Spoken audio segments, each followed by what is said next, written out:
이 시간 우리 다 같이 기도드리고 예배를 시작하겠습니다. 사랑하신 아버지 하나님, 오늘 주님의 거룩한 주일을 맞이하여 주의 이름으로 모여 하나님 앞에 예배할 수 있는 은혜와 복을 주심을 진심으로 감사를 드립니다. 우리가 코로나로 인하여 함께 모여서 예배를 드리지 못하고 각자의 처소에서 예배를 드리고 있지만 주님께서 우리의 예배 가운데 함께 하시고 우리의 예배를 받아 주옵소서. 또한 예배를 드리는 한 심령에게 은혜와 복을 더해 주셔서 우리들이 이 예배를 통하여 새 힘을 얻으며 새 능력을 얻는 귀와 복된 시간들이 되어지게 하여 주옵소서. 예수 그리스도 이름으로 기도드리옵나이다. 아멘. 다 같이 찬양드리시겠습니다.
이 시간 주님께서 가르쳐 주신 기도 드리겠습니다. 하늘에 계신 우리 아버지여, 이름이 거룩히 여김을 받으시오며 나라에 임하옵시며 뜻이 하늘에서 이룬 것 같이 땅에서도 이루어지리이다.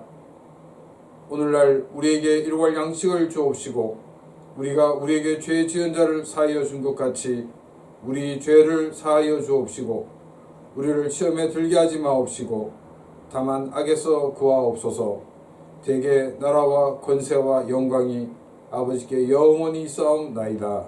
아멘. 다 같이 찬양 드리시면서 준비하신 헌금 하나님께 드리겠습니다.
내게 있는 향유가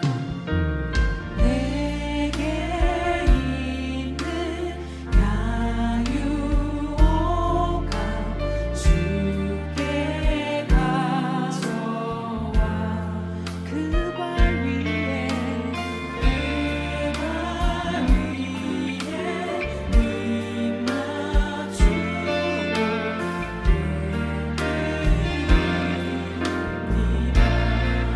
나를 위해 십자가에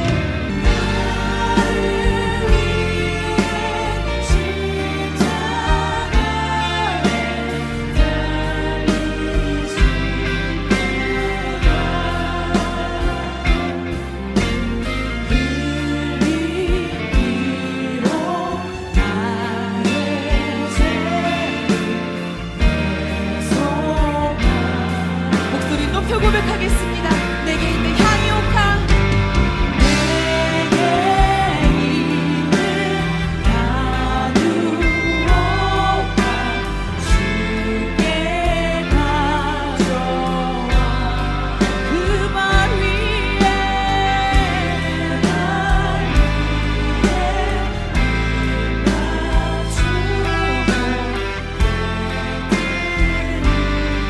주님 다시 이 땅에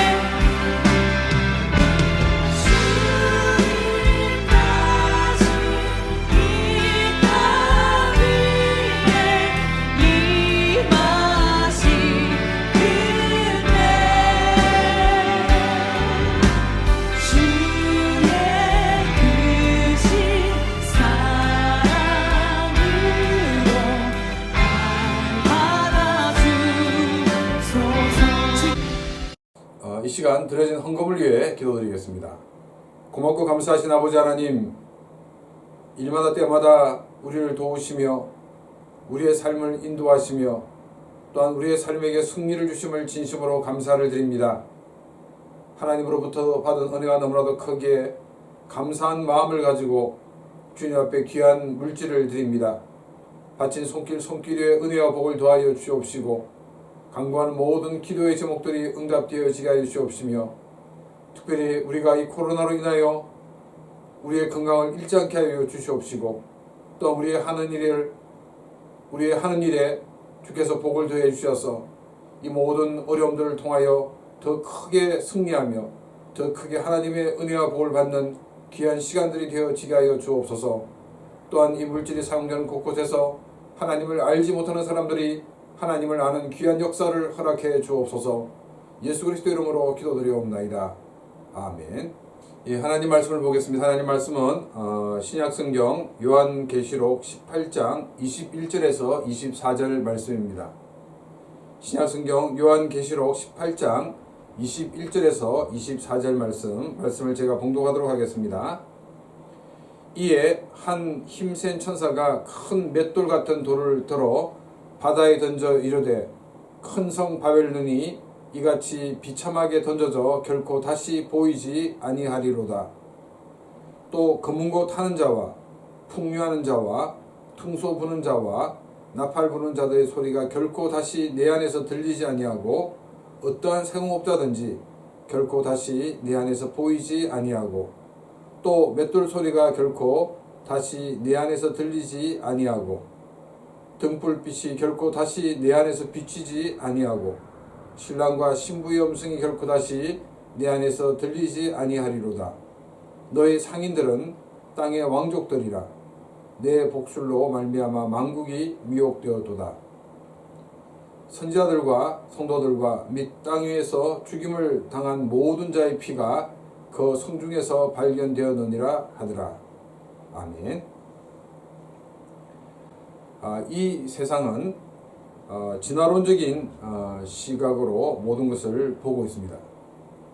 일반적으로 진화론이라고 하면 과학의 영역이라고만 생각을 합니다. 그런데 이 과학의 영역에서만이 아니라 모든 학문과 모든 삶의 영역에서도 이 진화론적인 시각에서 보고 판단하고 그리고 행동으로 옮기고 있습니다. 진화라고 하는 것을 간단히 말하자면 오랜 기간 동안에 그 무기물에서 유기물로 진화가 되고 또 유기물에서 이 단세포로 진화가 됩니다. 그리고 단세포에서 다세포로 바뀌고 또 다세포에서 점점 진화되어서 고등동물이 된다 하는 것이 이 진화론의 가장 중요한 핵심입니다. 좀 더 간단히 이야기하면 이 진화론적인 사고는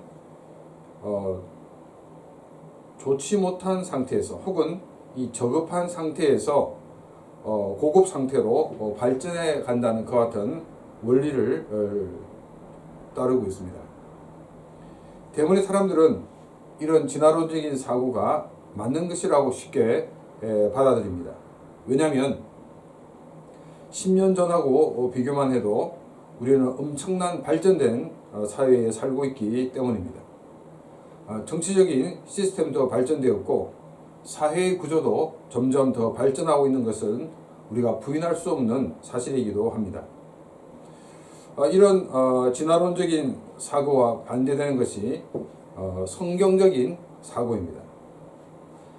진화론은 이 만물이 우연에 의해서 발생하여 진화되었다라고 주장하지만 성경은 이 창조주의 계획에 의해서 또 창조주가 목적을 가지고 창조하였다라고 주장을 하고 있습니다. 오늘 우리가 이 창조론이냐 아니면 진화론이냐 하는 입장에서 생각하기보다는 이 진화론적인 사고와 성경적인 사고의 차이가 무엇인가를 살펴보면서 우리 크리스천들은 어떤 삶을 살아야 될지를 함께 생각을 해보고자 합니다. 조금 전에도 언급했지만은 이 진화론적인 사고는 모든 것이 진화하여 발전한다는 것입니다. 만일 발전하는 방향으로 나가지 않을 때는 퇴화라고 합니다.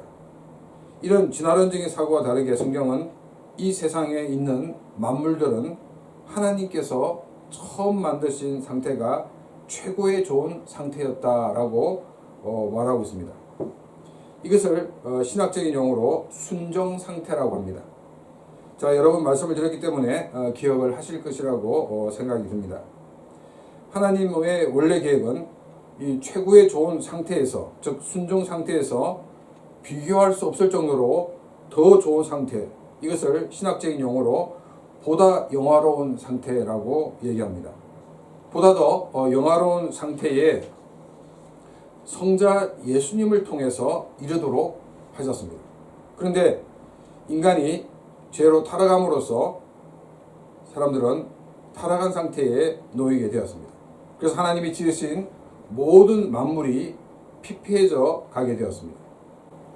창조론을 주장하는 과학자들은 이 연력학 법칙을 볼 때 진화론이 잘못되었다라고 주장을 합니다. 이 연력학 법칙을 간단히 설명하면 이 자연 상태에서는 모든 만물은 이 정밀하고 복잡한 것에서 단순한 것이 된다는 것입니다. 그래서 연력학 법칙에서 볼 때도 모든 만물이 피폐해져 간다는 성경적인 사고와 일치한다는 것을 우리가 볼 수 있습니다. 자, 그러면 여러분들은 이 성경적인 사고 또 진화론적인 사고 어느 쪽이 맞다고 생각이 드십니까? 과학의 발전으로 우리의 삶이 편리해진 것은 사실입니다. 그러나 과학이 발전하는 속도에 비례하여 지구는 똑같은 속도로, 아니 그보다 더 빨리 파괴되어 가고 있다는 것입니다. 21세기의 과학을 자랑하지만 이 코로나 바이러스도 완전히 정복하지 못하고 위드 코로나의 시대로 전환을 해야 되는 것이 우리 인간의 현주소입니다. 그리고 현대 인류는 최첨단의 과학을 자랑하고 있지만은 우리가 가지고 있는 이 과학으로 이집트의 피라미드가 어떻게 세워졌는지 정확하게 알 수가 없습니다. 또 페루의 마추픽추를 어떻게 만들었는지 우리가 알 수가 없다는 것입니다. 그때 그 사람들의 기술이 우리보다 못했다라고 말할 수가 없다는 것입니다. 진화론적인 사고로 볼 때 이 개발도상 국가보다는 이 발전된 선진국이 범죄율이 더 적어야 할 것입니다. 근데 선진국은 선진국 나름대로 더 지능적으로 더 잔혹하게 범죄가 일어나고 있습니다. 진화론적인 관점에서 볼 때는 1000년 전보다는 100년 전이 더 범죄율이 줄고 사람들이 더 인격적이 되어야 할 것입니다. 그리고 100년 전보다는 현재가 더 범죄율이 줄고 사람들은 더 고상한 사람들이 되어 있어야만 할 것입니다. 그러나 현실은 그렇지 않다는 것입니다. 과학이 아무리 발전해도 인간의 죄성은 바뀌지 않습니다. 인간들은 시대마다 다양한 방법으로 인간들의 죄성을 충족시키고 있습니다. 오늘 읽은 이 말씀은 망하게 된 이 바벨론의 죄가 무엇인지를 소개하고 있습니다. 예수 그리스도의 십자가의 공로로 구원받은 크리스천들은 바벨론의 죄에 동참함으로 함께 망하는 자들이 되어서는 안 될 것입니다. 바벨론의 죄와 함께 망하지 않게 하기 위해서 요한을 통해서 이 말씀을 주고 계시는 것입니다.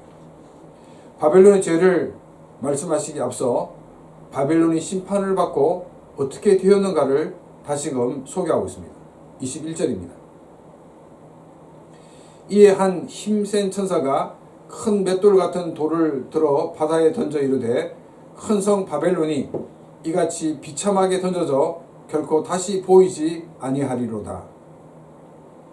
제가 초등학교 때 본 어떤 책에는 이런 수수께끼가 있었습니다. 바둑돌과 그리고 군함 어떤 것이 무거울까요? 그 정답은 바둑돌입니다. 왜냐하면 군함은 물에 떠지만 바둑돌은 그냥 가라앉기 때문이다 라고 설명을 해 놓았습니다. 조그마한 바둑돌도 물에 놓으면 가라앉게 됩니다. 그렇다면 큰 맷돌을 바다에 던지면 어떻게 될 것이라고 예상이 됩니까? 큰 맷돌을 물에 던지면 큰 물기둥이 치솟고 가라앉게 될 것입니다. 큰 맷돌은 이 사람들이 사용하는 것과는 비교도 되지 않을 정도로 큰 이 동물들이 그 돌리는 맷돌을 말하고 있습니다. 바다에 던져지는 이 큰 맷돌로 바빌론의 멸망을 비유한 것은 두 가지 이유가 있습니다. 한 가지는 갑자기 망할 것이라는 것을 말씀하고 있습니다. 지난주에도 한 시간에 망하게 되었다라는 우리가 표현을 살펴보았습니다. 오늘 21절에서도 맷돌이 물에 던져지면 순식간에 가라앉는 것처럼 바벨론은 한순간 망하게 될 것이라고 우리에게 말씀하고 있는 것입니다. 바벨론의 멸망을 바다에 던져진 맷돌로 비유한 두 번째 이유는 이 멸망을 돌이키지 못한다는 것입니다. 바둑돌은 찾아서 물 밖으로 올릴 수가 있지만은 큰 맷돌이 물에 던져지면 당시의 기술로는 다시금 건져 올리는 것을 포기해야만 하는 것입니다. 그래서 21절 끝부분에서는 결코 다시 보이지 아니하리로다 라고 말씀을 하고 있습니다. 다시금 복원이나 복구가 불가능하게 될 것을 말씀하고 있습니다. 요한계시록을 받아 읽고 있는 이 7교회 성도들에게는 로마가 하나님의 심판을 받아 망하게 되어 다시는 회복 불가능한 상태가 될 것이라고 말씀을 하고 있습니다. 그리고 크리스찬을 억압하는 어떠한 세력이라도 로마가 하나님의 심판으로 역사에서 사라지는 것 같이 역사에서 사라질 것을 말씀하고 있습니다. 그리고 하나님의 말씀을 거스리는 이 세상도 갑자기 임하시는 주님의 재림으로 심판을 받게 되고 역사에서 사라질 것을 말씀하고 있습니다. 22절입니다. 또 검은고 타는 자와 풍류하는 자와 퉁소 부는 자와 나팔 부는 자들의 소리가 결코 다시 내 안에서 들리지 아니하고 어떠한 세공업자든지 결코 다시 내 안에서 보이지 아니하고 또 맷돌 소리가 다시 결코 내 안에서 들리지 아니하고 22절과 23절을 통해서 바벨론이 심판을 받아 바벨론에서 없어질 5가지를 말하고 있습니다. 23절에서는 먼저 3가지가 없어질 것을 말하고 있습니다. 첫 번째는 뭐냐면 이 음악이 없어질 것이다 라고 말씀하고 있습니다. 음악은 사람들의 기쁨과 슬픔을 표현하는 수단이기도 합니다. 음악이 없어진다는 것은 그곳에 사는 사람들이 없어진다는 것을 말하고 있습니다. 두 번째는 세공업자들이 없어질 것이다 라고 말하고 있습니다. 이 세공업자를 이 원어대로 번역을 하면 모든 기술의 기술자들이 없어질 것이다 라는 말입니다. 세공업자를 하면 보석을 만드는 일을 하는 이 사람으로 제한해서 이해할 수가 있습니다. 일본어 성경의 경우에는 원어대로 잘 번역되었다라고 말할 수가 있습니다. 모든 기술의 기술자들이 없어졌다는 것은 더 이상 기술적인 발전이 있을 수 없다는 것을 말하고 있습니다. 사람들이 빨리 포기하지 못하는 이유는 잡을 수 있는 뭔가가 있을 것이라는 기대 때문입니다. 바벨론에서 이익을 보던 사람들에게는 그래도 이 바벨론에 잡을 것이 있는 것처럼 보여졌지만 실제는 더 이상 문제가 해결될 수 있는 것이 없다는 것을 보여주고 있습니다. 세 번째 없어질 것은 이 맷돌 소리가 결코 다시 내 안에 들리지 않을 것이다 라고 말하고 있습니다. 이 말은 사람들에게 먹을거리가 없어질 것을 말하고 있습니다. 먹을거리가 있으면 언젠가는 사람들이 모여들기 시작할 것입니다. 그러나 이곳은 영영 먹을 것을 찾기 힘든 곳이 되어서 사람들이 모이지 않게 될 것이라고 말씀하고 있습니다. 23절입니다. 등불빛이 결코 다시 내 안에서 비치지 아니하고 신랑과 신부의 음성이 결코 다시 내 안에 들리지 아니하리로다. 너의 상인들은 땅의 왕족들이라. 내 복술로 말미암아 만국이 미혹되었도다. 23절은 이 바벨론이 심판을 받음으로 없어질 이 나머지 2개와 바벨론이 하나님으로부터 심판을 받게 될 죄가 무엇인가를 소개하고 있습니다. 먼저 심판으로 바벨론에서 없어질 4번째는 등불의 빛이 결코 비추지 아니할 것이라고 말씀하고 있습니다. 어두운 밤에 등불은 사람들에게 길을 알려주고 또 소망을 가지게 합니다. 그런데 이 바벨론은 사람들이 나가야 할 길을 제대로 알려주지 못합니다. 그리고 사람들이 이 바벨론으로 더 이상 소망을 가질 수가 없게 되었다는 것입니다. 한때 사람들은 이 아메리칸 드림을 가지고 미국으로 건너갔습니다. 그래도 아직 미국은 미국이지만 과거만큼 미국을 꿈을 실현한 나라라고 생각하지는 않습니다. 또 코로나로 인하여서 많은 나라들이 어떤 방향으로 나가야 될지 방향을 찾지 못하고 있습니다.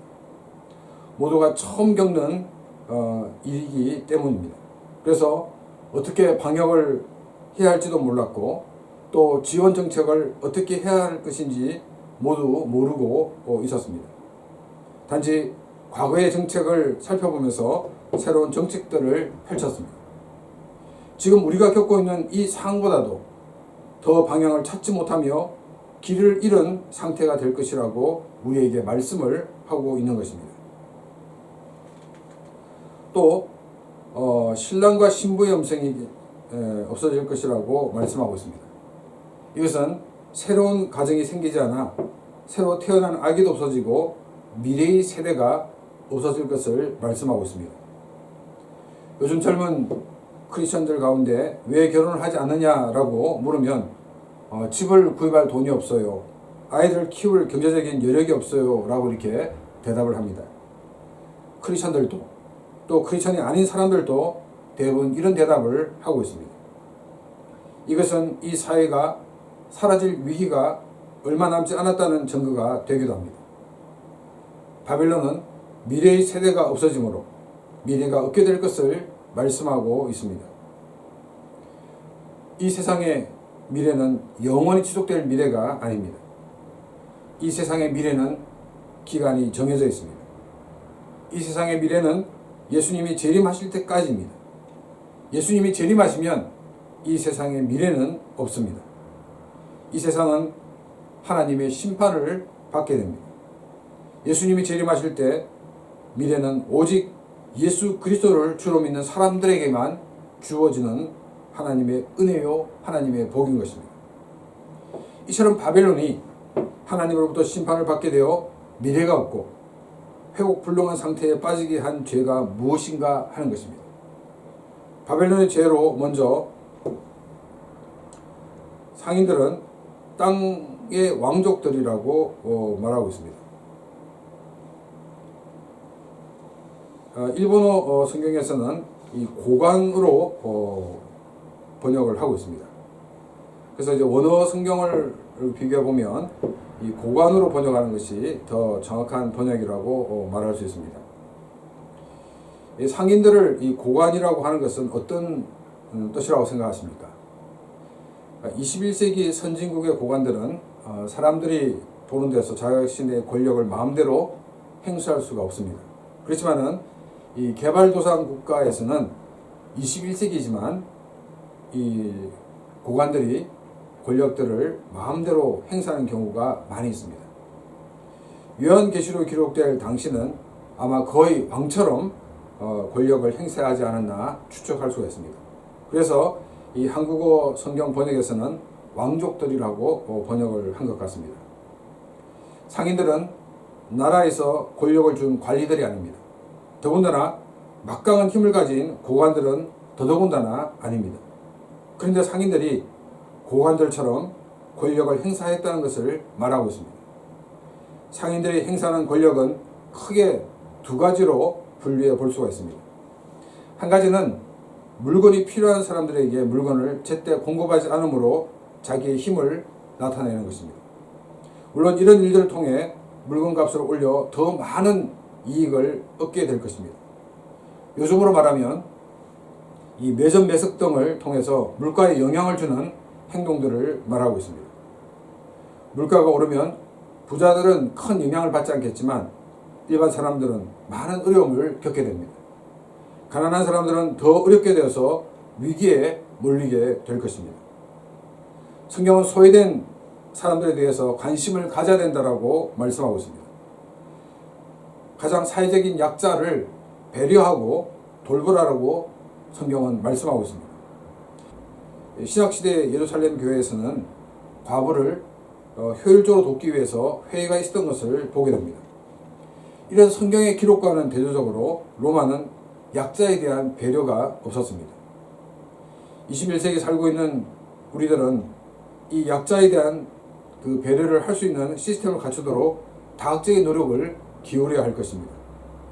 그런데 죄는 이 빈틈을 파고들어서 사회적인 약자에게 갈 것을 가로채고 있습니다. 마치 코로나19가 계속적인 변이로 사람들의 빈틈을 파고들어 전염을 시킨 것과 같은 모습입니다. 죄는 계속 변이를 만들어냅니다. 법으로 제도화 시켜놓으면 그 빈틈을 찾아내서 그 빈틈을 통해 죄를 짓게 합니다. 상인들의 두 번째 가지고 있는 권력은 돈입니다. 돈으로 권력자들의 권력을 사서 자신이 원하는 방향으로 나아가게 합니다. 이것이 로마의 죄였습니다. 우리 시대에는 이런 죄가 없습니까? 우리 시대에도 여전히 돈으로 권력자들의 권력을 사 자신의 이익을 위해 사용하고 있습니다. 배가 고파서 편의점에서 음식을 훔친 사람이 재판에서 받게 되는 형이 수백억 뇌물을 바친 기업의 총수가 받는 형과 비교해보면 오히려 기업의 총수가 적은 형량을 받고 심지어 사면까지 받는 것이 당연하다고 생각을 합니다. 이것이 돈으로 권력자들의 권력을 산 것을 보여주는 것입니다. 권력자들은 자신들의 이런 어두운 면을 감추기 위해서 기업이 살아야 나라가 살고 사회가 살지 않느냐는 등의 이상한 논리를 말하고 있습니다. 그런데 이런 것은 사회의 악을 키우고 사회를 병들게 하고 사회를 죽게 하는 것임을 우리는 기억을 해야 됩니다. 이것이 하나님으로부터 심판을 받게 되는 원인이라고 성경은 우리에게 말씀하고 있습니다. 우리가 살기 위해서는 이 땅에서 경제적인 활동을 해야 됩니다. 이 땅에서 살아야 하기 때문에 이 세상이 방법대로 살 수밖에 없다라고 많은 크리스찬들은 말을 합니다. 구약의 모세오경과 여호수아, 사사기 등을 통해서 우리가 살펴본 것은 하나님께서는 이스라엘 백성들을 가나안 땅에 들어가기 전에 유월절과 오순절과 수정절의 새 절기를 주셨습니다. 그래서 이 새 절기를 축으로 하나님의 백성으로 새로운 문화를 만들어 가라고 명령을 하셨습니다. 또 유월절, 오순절, 수장절은 농사와 직접적인 관계가 있는 절기입니다. 이스라엘 백성들이 목축 문화에서 가나안에 들어가면서 농경 문화로 대변혁이 일어나게 됩니다. 이때 가나안 사람들의 농사법을 배워서 실패하지 않고 많은 수확을 얻는 길을 가지 말라고 말씀하셨습니다.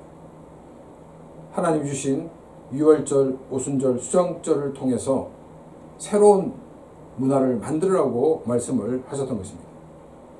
이 유월절, 오순절, 수장절은 언제 씨를 뿌려야 될지, 언제 추수할지를 알려주고 있습니다. 농사에서 언제 씨를 뿌려야 할지는 굉장히 중요한 포인트입니다. 그리고 언제쯤 추수가 가능한 것도 굉장히 중요합니다. 하나님께서는 이 새 절기를 통해서 농사에 가장 필요한 것을 알려주셨습니다. 그래서 이 새 절기를 축으로 하나님 앞에서 새로운 농경 문화를 만들어 가라고 말씀하셨던 것입니다. 이스라엘 백성들은 이 새 절기를 통해서 하나님 앞에서 새로운 농경 문화를 만들어야 하는 그와 같은 숙제를 가지고 있었던 것입니다. 21세기를 살고 있는 우리에게도 하나님은 하나님 백성으로서 이 땅의 경제 원리를 따르지 않고 하나님 백성으로 새로운 문화를 만들어 가라고 말씀하고 있습니다. 하나님께서는 우리에게 성경을 주셨습니다. 그리고 기도를 통해 하나님과 대화를 원하고 계십니다. 또한 예배를 통해서 하나님의 임재를 경험하기를 원하십니다. 성경과 기도, 예배를 통해 새 힘을 얻고 지혜를 얻어서 이 땅에서 하나님이 기뻐하시는 일들을 이루어 나가기를 원하고 계십니다. 망해가는, 또 망하게 될 이 세상의 경제 원리가 아니라 하나님 백성으로 새로운 문화를 만들어가는 그런 사람들이 되시기를 바랍니다.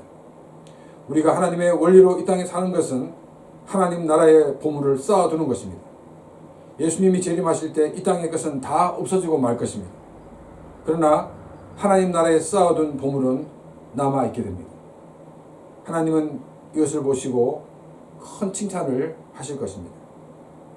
이 땅에 살지만 이 땅의 원리로 사는 것이 아니라 하나님 나라의 원리로 사는 그런 귀한 삶이 되시기를 바랍니다. 하나님으로부터 심판을 받은 바빌론, 즉 로마의 죄는 이 복술로 만국이 미혹되었다라고 말하고 있습니다. 이 복술 앞에 너희라는 인칭명사가 나옵니다. 그 너라는 것이 과연 누구를 가리키고 있는가 하는 것입니다. 어떤 분들은 상인들을 말하고 있다라고 설명하는 분들도 있습니다. 그런데 이 상인들 앞에도 보면 너희라는 것 같은 인칭명사가 사용하고 있는 것을 봤을 때 내 복술이 상인들의 복술로 보는 것은 좀 잘못된 해석이다라고 볼 수 있습니다. 이 너는 누구냐면 바로 이 바벨론을 이야기를 하고 있습니다. 바벨론이 가지고 있는, 로마가 가지고 있는 이 복술, 다른 말로 하면 마술 혹은 이 요술로 많은 나라가 잘못된 길로 인도되었다 하는 것입니다. 이 복술, 마술, 요술은 모두 속임수입니다. 로마의 속임수는 팍스 로마, 로마의 평화입니다. 로마가 세계를 지배함으로 세계의 평화가 온 것처럼 보여집니다. 로마의 평화는 마치 호수에 떠있는 백조와 같은 것입니다. 호수에 떠있는 백조는 우아하게 보입니다. 그런데 호수 속에 있는 백조의 발은 엄청나게 움직이고 있다는 것입니다. 물속에서 엄청나게 움직이는 발이 있기 때문에 호수의 백조는 우아하게 보여지는 것입니다. 로마는 팍스 로마, 로마의 평화를 위해 로마의 지배에서 벗어나려는 나라에 가차없이 철퇴를 가하였습니다. 로마가 세계를 지배하면서 도로가 발달된 이유가 물류 수송을 원활하게 하여서 경제적인 이익을 주는 것이 1차적인 것이 아니었습니다. 로마의 지배를 벗어나려는 나라에 신속히 군사를 보내어 제압하기 위해서 도로를 만들었던 것입니다. 그리고 이 팍스 로마를 위해, 로마의 평화를 위해 로마는 자신들이 정복한 나라로 하여금 황제 숭배를 하도록 강요하였습니다. 황제 숭배를 거부하는 것은 로마에 대한 반역의 상징이 되었습니다. 그래서 많은 나라들이 로마의 황제 숭배에 참여하였던 것입니다. 이것이 로마가 하나님으로부터 심판을 받게 되는 이유입니다. 로마는 팍스 로마를 위해 많은 사람들을 희생의 도구로 삼았습니다. 그리고 많은 사람들로 하여금 피조물을 신으로 섬기게 하는 죄를 지었던 것입니다. 성경은 대의명분으로 자신들이 지은 죄를 정당할 수 없다고 말씀하고 있습니다. 대의명분이 중요한 것이 아니라 그것을 이루어가는 방법이 얼마나 선한가를 보고 계시다는 것입니다. 목적을 위해 수단을 가리지 않는 것은 로마의 죄인 것입니다. 또한 성경은 사람은 피조물이지 신이 아니라고 분명히 가르치고 있습니다. 세계 각국의 건국신화를 보면 자기 나라를 세운 사람들은 신이나 신과 같은 존재라고 말하고 있습니다. 성경은 나라의 지도자라 하더라도 하나님이 지으신 피조물에 불과하다는 것을 말씀하고 있습니다. 왕들을 신격화시키는 시대에 성경이 이렇게 진술한 것은 놀라운 일이 아닐 수가 없습니다. 온 우주를 창조하신 삼위일체 하나님을 믿는 우리는 아무리 훌륭한 사람이라고 하더라도 그 사람을 신격화해서는 안 되는 것입니다. 그 사람이 위대한 일을 했다고 하더라도 하나님의 도우심으로 그 일을 감당한 것을 우리가 잊어서는 안 된다는 것입니다.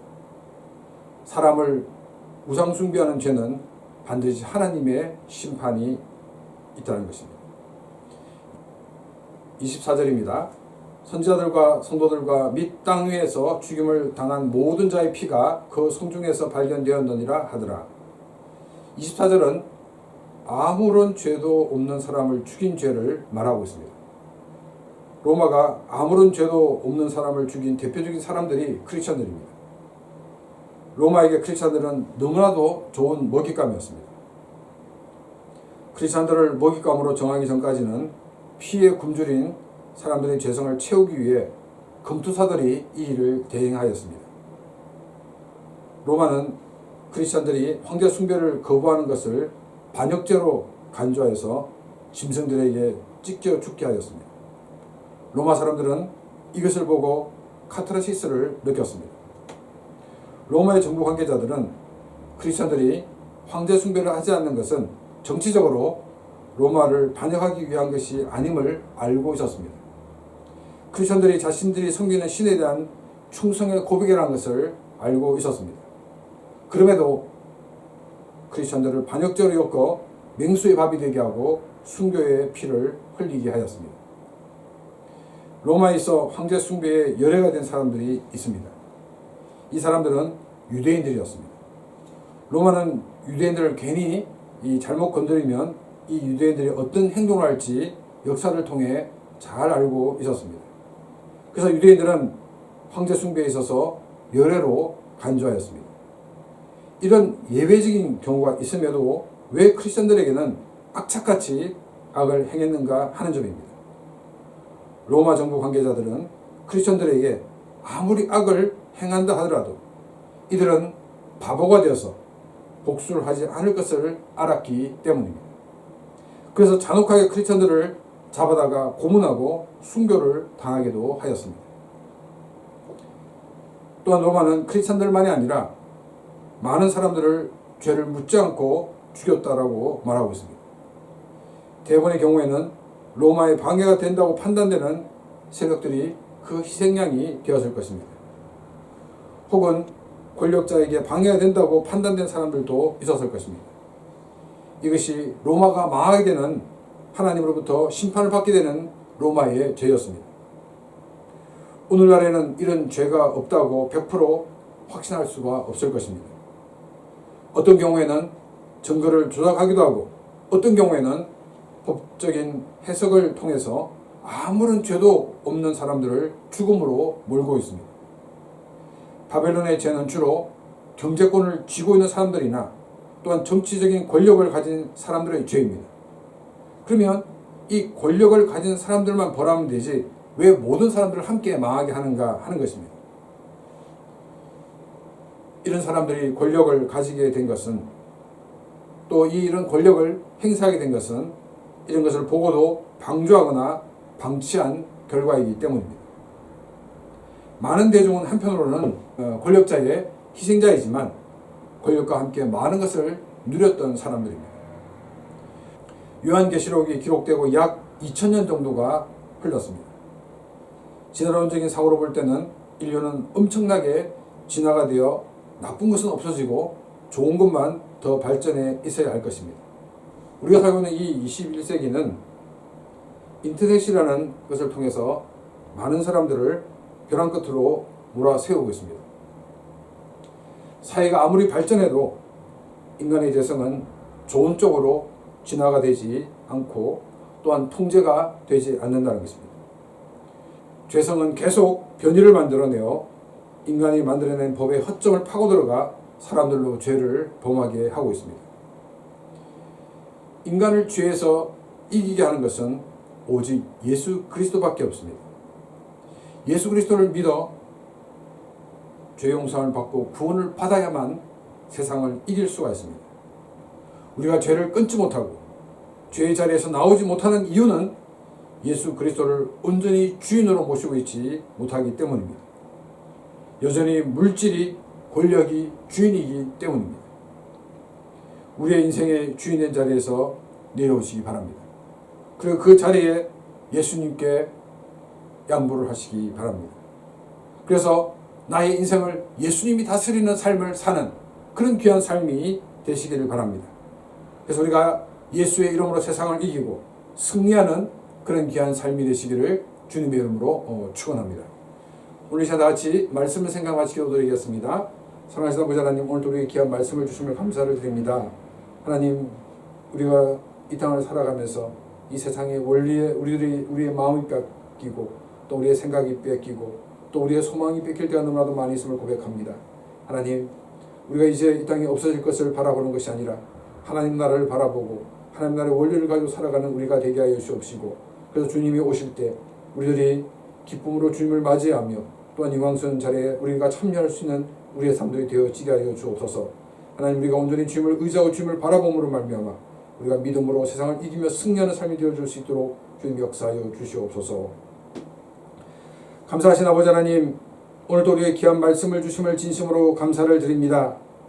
우리가 이 땅에 살아가지만 그러나 이 땅의 원리로 살아가는 것이 아니라 하나님 나라의 원리로 삶으로 하나님 나라의 상급을 쌓아두고 가는 자들이 되어지게 하여 주시옵소서. 또한 주님께서 우리 가운데 역사해 주셔서 우리들이 죄를 이기고 세상을 이길 수 있도록 우리가 온전히 예수 그리스도를 나의 주, 나의 하나님으로 영접하며 내가 나의 인생을 좌지우지하는 것이 아니라 나의 인생의 왕자의 주님을 모시고 주님이 다스리는 주님이 통치하는 사람들이 되어지게 하여 주옵소서. 그래서 우리가 예수의 이름으로 세상을 이기며 승리하는 삶이 될 수 있도록 역사하여 주시옵소서. 이 모든 말씀을 예수 그리스도 이름으로 기도드리옵나이다. 아멘. 다 같이 창제시겠습니다.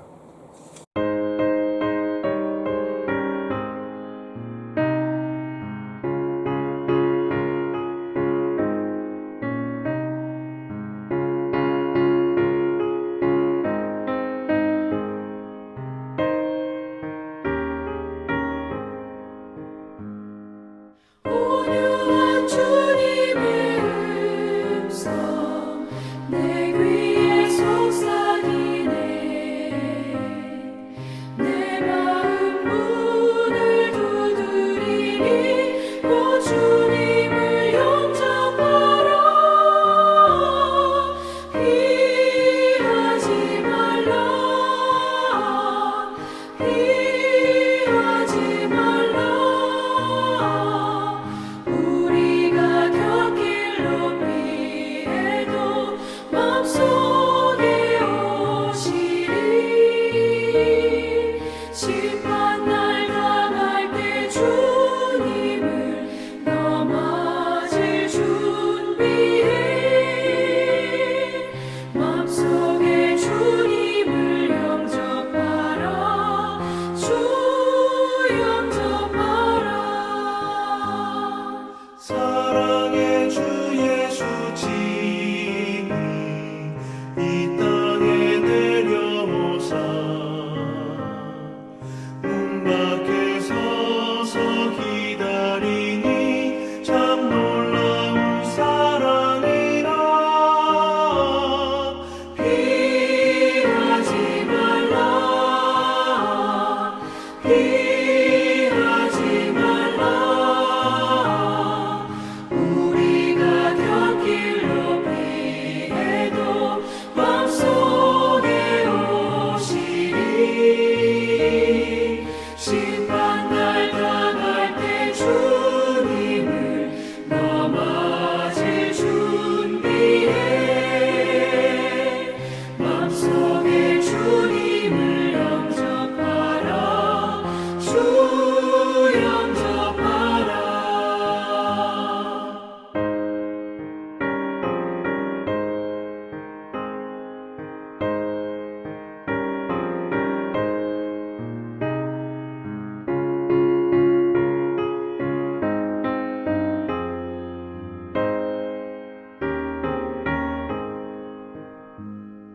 주님이 부르는 음성 널 받아주시나니. 회개한 내게 임하시어 끝까지 널 도우시네. 피하지 말라. 피하지 말라.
한 번 더 기도드리겠습니다. 이제는 우리 주 예수 그리스도의 은혜와 하나님 아버지의 놀라우신 사랑하심과 성령님의 감화감동 교통하시며 충만하심이 세상의 원리대로 살지 않고 하나님 나라의 원리대로 살며 믿음으로 세상을 이기기를 원하는 귀한 심령들과 그가 생각하는 모든 일들 위해 이제부터 영원토록 함께 있을지어다. 아멘.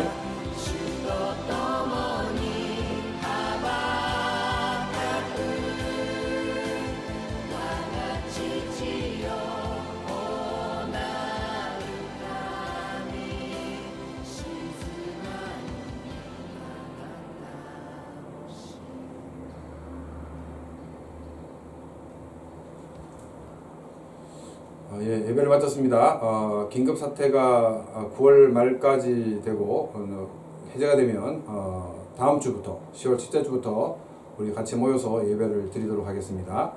한 주간도 승리하는 그런 한 주간이 되시기를 바랍니다.